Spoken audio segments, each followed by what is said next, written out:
Hello everyone, this is Celeste from Penny Sized Dreadfuls. This is not a step-by-step tutorial, it's just kind of some footage that I took while I was making this doll. I watched The Haunting of Bly Manor when it first came out, coming off of the already, so excited about The Haunting of Hill House that this doll really caught my attention. Of course, everyone in the dollhouse community was kind of freaking out when that show came out because of the dollhouse. So I'm using polymer clay, and this is like the easiest sculpt you'll ever do. So if you don't have experience with polymer clay, do not be afraid. It's barely the impression of a face. So you can see that I just use ball tools and just kind of rubbed the eyes and the mouth in, and that was it. And now it's in the little toaster for a few minutes. I made like a little cave with the foil so that it wouldn't burn on top. So then I went to all of my textile scraps and all this crafting stuff that I always have. That blue fabric is actually like the little bloomers that come from like a newborn baby outfit. So there was already like a nice tiny seam, and it was the perfect color. So I cheated and just cut pieces of that off. And of course, antique lace always helps. This is a piece of felted wool or batting, which you could just use quilters batting, you could use cotton balls, whatever you want. I kind of just added a little something to give it some weight around her torso.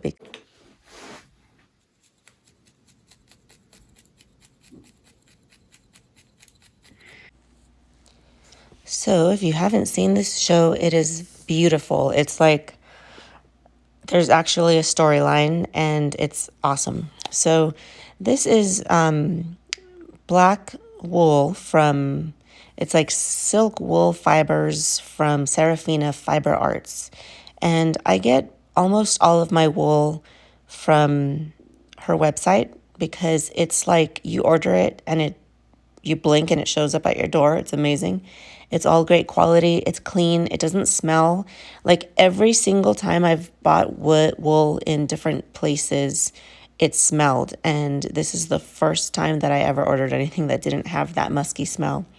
So I cut up pieces of the baby bloomers, and I took advantage of the seam or the hem that was around that leg so that I could use that as kind of like the top of the skirt and the belt. I cut one little triangle off of that lace, which is almost perfect. Like it's like I had the perfect stash to make this. So I just kind of quickly decided to throw it together because I was just so excited to have the doll that I wasn't really trying to make the most professional thing ever. But once it's done, I love it in pictures. It looks great.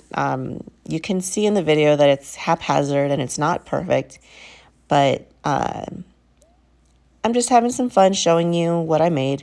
So these are the sleeves, and I figured out that using the hot glue gun to mold it around a tool was the best way to go. So I glued it on flat, and then of course, hot glue kind of dries a little bit hard. So what I did was I wrapped it around a tool, and then I reheated it with the glue gun so that it would then dry in the right form.